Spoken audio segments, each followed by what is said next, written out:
उत्तर प्रदेश में 2 साल में 1 लाख से ज्यादा लापता लोगों का मामले में हाईकोर्ट लखनऊ बेंच में सुनवाई हुई। हाईकोर्ट ने एसीएस गृह और डीजीपी को तलब किया है। संबंधित विभागों से सभी आंकड़े और रिकॉर्ड तलब किए गए हैं। मामले की अगली सुनवाई 23 मार्च को होगी। तो बड़ी खबर इस वक्त हम आपको बता रहे हैं, मामले की अगली सुनवाई 23 मार्च को होगी। उत्तर प्रदेश में 2 साल से 1 लाख से ज्यादा गायब बच्चों के मामले में हाईकोर्ट ने एसीएस गृह और डीजीपी को तलब किया है। संबंधित विभागों से सभी आंकड़े और रिकॉर्ड तलब किए गए हैं। मामले की अगली सुनवाई 23 मार्च को होगी। 1 लाख से ज्यादा गायब बच्चों का मामला है। मामले में हाईकोर्ट लखनऊ बेंच में सुनवाई हुई है। बड़ी खबर यहां पर हम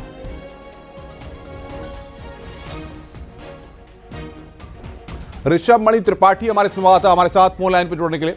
ऋषभ, क्या यह मामला है और किस तरीके से इस पूरे मामले में अब पुलिस और प्रशासन अमले का स्टैंड है? देखिए, कल बुधवार को हाईकोर्ट लखनऊ बेंच में एक मामले की सुनवाई हो रही थी, जिसमें चिन्हट राजधानी लखनऊ का मामला था। एक याची थे जिनका बेटा लापता हो गया था। उसकी सुनवाई के दौरान अपर मुख्य सचिव गृह की ओर से कुछ आंकड़े पेश किए गए थे लापता लोगों के बारे में, जिसमें बताया गया था कि बीते 2 साल में 1,08,300 लोग लापता हुए हैं, जिनमें से मात्र 9700 को पुलिस रिकवर कर सकी है। कोर्ट ने इस स्थिति को बहुत ही चिंताजनक बताया था, गंभीर बताया था, और कोर्ट ने एक आदेश किया था। हाईकोर्ट लखनऊ बेंच ने स्वतः संज्ञान लेकर इसमें जनहित याचिका दाखिल हुई, जिसका शीर्षक था प्रदेश में गुमशुदा व्यक्तियों के संबंध में। और आज इसी जनहित याचिका पर हाईकोर्ट डबल बेंच में सुनवाई हुई है। सुनवाई के दौरान हाईकोर्ट ने आदेश किया है इस मामले में जितने भी संबंधित विभाग हैं वो आंकड़े और रिकॉर्ड हाईकोर्ट में पेश करेंगे। अगली सुनवाई 23 मार्च को होगी। 23 मार्च को सुनवाई के दौरान अपर मुख्य सचिव गृह और डीजीपी को भी वीडियो कॉन्फ्रेंसिंग के जरिए मौजूद रहने को कहा गया है। ऋषभ, बहुत बहुत शुक्रिया आपका। नजर बना के रखिए, आगे भी हम आपसे अपडेट लेंगे। बागपत के सरूरपुर गांव में कब्रिस्तान पर जेसीबी चलाने के विरोध में मुस्लिम समुदाय के लोगों ने डीएम से शिकायत की। लोगों का आरोप है कि गांव के कुछ दबंग लोग कब्रिस्तान की जमीन पर कब्जा करने की नीयत से जेसीबी चलवा रहे हैं और माहौल बिगाड़ने की कोशिश कर रहे हैं। वहीं डीएम ने मामले में लोगों को कार्रवाई का आश्वासन दिया है। कब्रिस्तानों की जगह में तो जी तालाब खुदरा है। तालाब एक साइड में जी पूरी डाल रखी है, एक साइड में अब 4.5 बीघे में निकाल दिए जिनको एलएमसी है। अब हमारे कब्रिस्तान खत्म हो गए। 9.5 बीघे के कब्रिस्तान में कागज पूरी नहीं रहता। एक कुछ लोग गांव के दबंग टाइप के कभी रात को उसमें जेसीबी चलवा रहे, कभी रास्ता बना रहे, कभी कुछ, मतलब दंगे क्या उसमें। हरदोई की संडिला नगर पालिका ने अतिक्रमण हटाओ अभियान चलाया। इस दौरान जेसीबी से अतिक्रमण हटवाया गया। नालों और नालियों के साथ ही मुख्य मार्गों पर किए गए अतिक्रमण को बुलडोजर से हटवाया गया। मलियाबाग चौराहे से अतरौली रोड होते हुए पालिका परिसर तक अतिक्रमण हटवाया गया। कारोबारियों ने अधिकारियों से वक्त देने की मांग की, लेकिन किसी की कोई बात नहीं सुनी गई और अतिक्रमण हटवाया गया।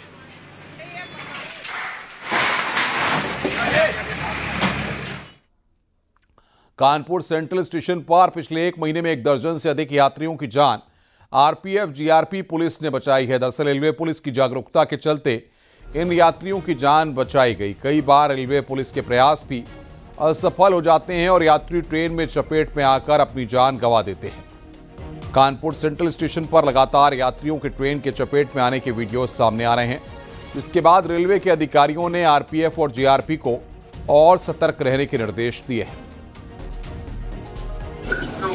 एक पुरानी कहावत आपने जरूर सुनी होगी कि सावधानी हटी दुर्घटना घटी, मगर कुछ लोग हैं जो इस बात को दरकिनार करके अपनी जिंदगियों को दांव पर लगाते हैं। क्योंकि अगर कानपुर की बात की जाए तो कानपुर में पिछले 1 महीने के अंदर लगभग 12 से ज्यादा ऐसी घटनाएं हुई हैं, जिसमें कुछ लोगों को चोटें आई और कुछ की जिंदगियां पुलिस के कर्मियों ने बचाई। और ऐसे में पुलिस के अधिकारियों का कहना है कि लोग जल्दबाजी करते हैं। ऐसे नादान और नासमझ लोगों को कौन समझाए कि जिंदगियां कितनी कीमती हैं। आशीष पांडे के साथ अमित गंजू, कानपुर।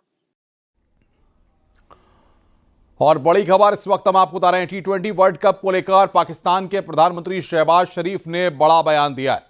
शहबाज शरीफ ने कहा है कि पाकिस्तान T20 वर्ल्ड कप में भारत के खिलाफ मैच नहीं खेलेगा।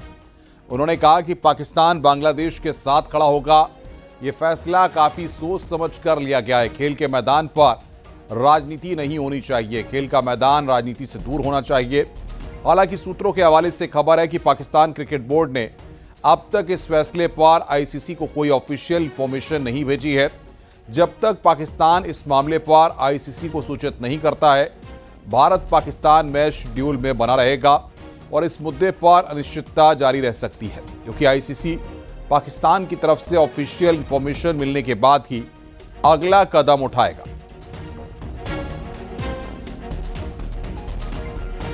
वर्ल्ड कप जो है उस हवाले से हमने बड़ा वाज़ेह स्टैंड लिया है कि हम हिंदुस्तान के ख़िलाफ़ जो मैच है वो हम नहीं खेलेंगे, क्योंकि पाकिस्तान ने कहा कि ये खेल का मैदान है, ये सियासत नहीं है। खेल के मैदान में सियासत बिल्कुल नहीं होनी चाहिए। हमने एक बड़ा सोच समझ के हमने स्टैंड लिया है और इस हवाले से हमें बांग्लादेश के साथ पूरी तरह खड़े होना चाहिए इंशाअल्लाह। और ये बहुत मैं समझता हूँ कि मुनासिब फैसला है। देवरिया में गांजा तस्करी गैंग का भंडाफोड़ हुआ है। पुलिस ने तस्करी के 2 आरोपियों को गिरफ्तार किया। आरोपियों के पास से 328 किलो अवैध गांजा बरामद हुआ है। बरामद गांजे की कीमत करीब 1 करोड़ 64 लाख रुपए है। बताया जा रहा है कि हरियाणा नंबर की कंटेनर गाड़ी अवैध गांजा लेकर बिहार की तरफ जा रही थी। मुखबिर की सूचना पर चौरडीहा के पास से एक कंटेनर से 3 क्विंटल 28 किलोग्राम गांजा, जिसकी अनुमानित कीमत लगभग 1 करोड़ 64 लाख रुपए है, के साथ जो है 2 अभियुक्तों को गिरफ्तार करते हुए थाना स्थानीय पर सुसंगत धाराओं में अभियोग पंजीकृत करते हुए आवश्यक विधिक कार्रवाई की जा रही है। मुरादाबाद में 2 युवकों ने फिल्मी अंदाज में फायरिंग की। दोनों खुलेआम हथियार लेकर दबंगई करते नजर आए। झगड़े के दौरान युवकों ने कई राउंड फायरिंग की। दोनों युवकों पर मामूली विवाद के बाद फायरिंग करने का आरोप है। युवकों का फायरिंग करने का वीडियो सामने आया। वायरल वीडियो कुंदरकी थाना क्षेत्र के कन्या इंटर कॉलेज के पास का बताया जा रहा है।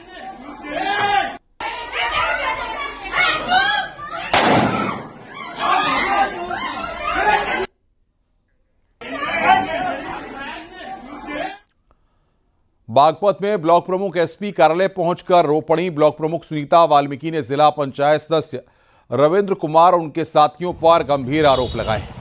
ब्लॉक प्रमुख का कहना है कि पंचायत की मीटिंग के दौरान जिला पंचायत सदस्य अपने समर्थकों के साथ जबरन बैठक में घुस गए और बदसलूकी की। अभद्र भाषा का प्रयोग हुआ और धमकियां दी गईं, जिससे कामकाज ठप हो गया। सुनीता वाल्मीकि ने परिवार को जान का खतरा भी बताया है और आरोपियों पर कार्रवाई की मांग की।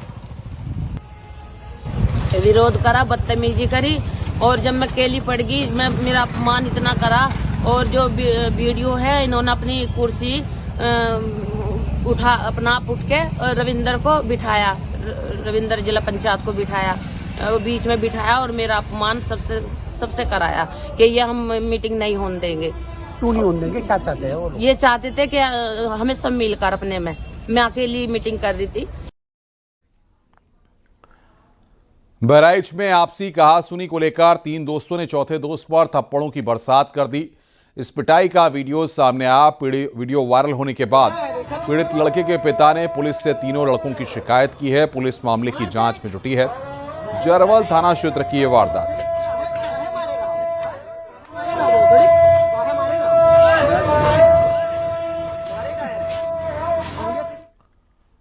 खबर आगरा से है। भाई ने अपनी सगी बहन को गोली मारकर हत्या कर दी। हत्या के पीछे पैसों के लेन देन को वजह बताया जा रहा है। मामला थाना शाहगंज क्षेत्र के अर्जुन नगर का है। आरोप है कि रवि जेल गया था। जेल जाने से पहले वो अपने पैसे अपनी बहन अनीता के पास रखकर गया था। अनीता ने उस पैसे से रवि की जमानत कराई थी, लेकिन जेल से आने के बाद रवि अपने पैसे मांग रहा था, जिसके चलते रवि ने 2 साथियों के साथ मिलकर अनीता की हत्या कर दी।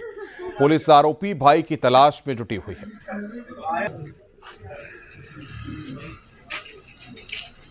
बिगड़ने की वजह से उनकी वहाँ पर डेथ हो गई। जब हम लोगों ने पता करने का प्रयास किया कि उसके भाई ने क्यों उसकी हत्या कर दी, तो उन्होंने बताया कि भाई के पास कुछ सामान पहले से रखा हुआ था जो उसको लगता था, और जब आके उसने इनसे मांगा तो उन्होंने कहा कि उसकी जमानत में वो सामान खर्चा हो चुका है। जो रंजिश मानते हुए उन्होंने उसको महिला की हत्या कर दी है। तत्काल इसने पुलिस ने एक अभियोग पंजीकृत कराया है। हमारी 5 टीमें इसमें लगी हुई, जल्दी उसमें गिरफ्तारी करके अग्रिम कार्रवाई की जाएगी। सूबे में कई जगहों पर बेलगाम रफ्तार का कहर देखने को मिला है। उन्नाव में कोहरे के चलते पहले ट्रक और डंपर आपस में टकराए, इसके बाद कई स्लीपर बस, कार और ट्रक एक के बाद एक पीछे से टकराए। आगरा लखनऊ एक्सप्रेसवे पर यह हादसा हुआ। इस हादसे में 10 से ज्यादा यात्री गंभीर रूप से घायल हो गए।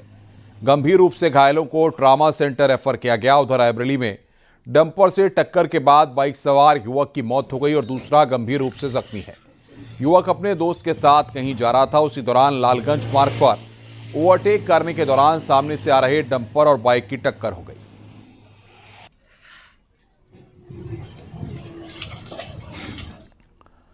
ग्रेटर नोएडा के जेवर इलाके में बेटे ने मां की पीट कर हत्या कर दी। बताया जा रहा है कि बेटे ने मामूली विवाद में लोहे के तसले से हमला किया। आरोपी बेटा मानसिक रूप से बीमार बताया जा रहा है। हत्या की वजह खाना देने में देरी बताई जा रही है। मृतक की पहचान 60 साल की रुक्मणी देवी के रूप में हुई है।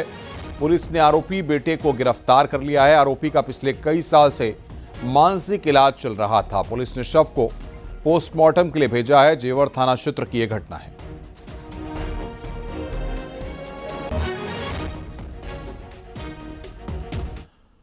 नोएडा में गाड़ियों के लिए वीआईपी नंबर की ऑनलाइन नीलामी इस बार चर्चा का विषय बनी हुई है। हैरानी की बात यह है कि प्रदेश का सबसे प्रीमियम माने जाने वाला वीआईपी नंबर, जिस पर नीलामी के दौरान 49 लाख रुपए तक की बोली लगी थी, अंत में महज 2,22,000 रुपए में बेच दिया गया। इससे सरकार को मिलने वाले राजस्व में भारी नुकसान देखने को मिला है। ताज़ा मामला FK 0001 सबसे खास नंबर से जुड़ा है। इस मामले में 6 बिडर ने EMD के रूप में 33,000 रुपए जमा कराए, लेकिन नंबर लेने में दिलचस्पी नहीं दिखाई। अंत में 7वें बिडर को महज 2,22,000 में नंबर अलॉट कर दिया गया। ऐसे में 0001 के लिए 7 से ज्यादा बिडरों ने इसमें हिस्सा लिया, लेकिन जो 6 बिडर थे वो बैकआउट कर गए। और उसमें सबसे चौंकाने वाली बात यही है कि 2,20,000 रुपए का जो ऑनलाइन बिडिंग हुई थी वो 7वां बिडर था, यानी 7th नंबर पे ये बिडर था, उसको अंत में ये नंबर अलॉट हुआ है। लिहाजा अब इसको लेकर तमाम तरीके की प्रतिक्रियाएं सामने आ रही हैं और साथ ही ऑनलाइन प्रक्रिया पर भी सवाल उठ रहे हैं और गड़बड़ झाले की बात कही जा रही है। हालांकि आरटीओ विभाग के अधिकारियों का कहना है कि ये पूरी प्रक्रिया ऑनलाइन है, लिहाजा उनके हाथों में कुछ नहीं है और जो बैकआउट कर जाते हैं वो उनको जो है ये नंबर अलॉट नहीं होता है। जो रह जाते हैं या जो नंबर खरीदना चाहते हैं उनको ये नंबर अलॉट कर दिया जाता है। कैमरामैन विपिन के साथ हिमांशु शुक्ला, न्यूज़ 18 नोएडा। जौनपुर पुलिस ने लापता हुई तीनों लड़कियों को सकुशल बरामद कर लिया है। आधार कार्ड की फोटोकॉपी कराने गई 2 सगी और एक चचेरी बहन लापता हो गई थी। सर्विलांस के जरिए 3 बहनों को वृंदावन से सकुशल बरामद किया गया है। मामला सुरेरी थाना इलाके के कमरुद्दीनपुर गांव का है। तीनों लड़कियां मथुरा वृंदावन कैसे पहुंची, पुलिस इसका पता लगाने में जुटी हुई है। थाना सुरेरी अंतर्गत ग्राम कमरुद्दीनपुर से एक सूचना प्राप्त हुई कि 3 बहनें जो किसी काम के कारण बाहर निकली हुई थी, जिनमें 2 सगी बहनें और एक चचेरी बहन है और शाम तक वापस नहीं लौटी है। तत्काल पूरे प्रकरण में सुसंगत धाराओं में अभियोग पंजीकृत किया गया तथा पुलिस टीम गठित की गई। खोजबीन के क्रम में यह तथ्य प्रकाश में आया कि सभी लड़कियां वृंदावन किसी धार्मिक स्थल पर गई हुई हैं। उनको सकुशल बरामद कर लिया गया है तथा अग्रिम विधिक कार्रवाई की जा रही है।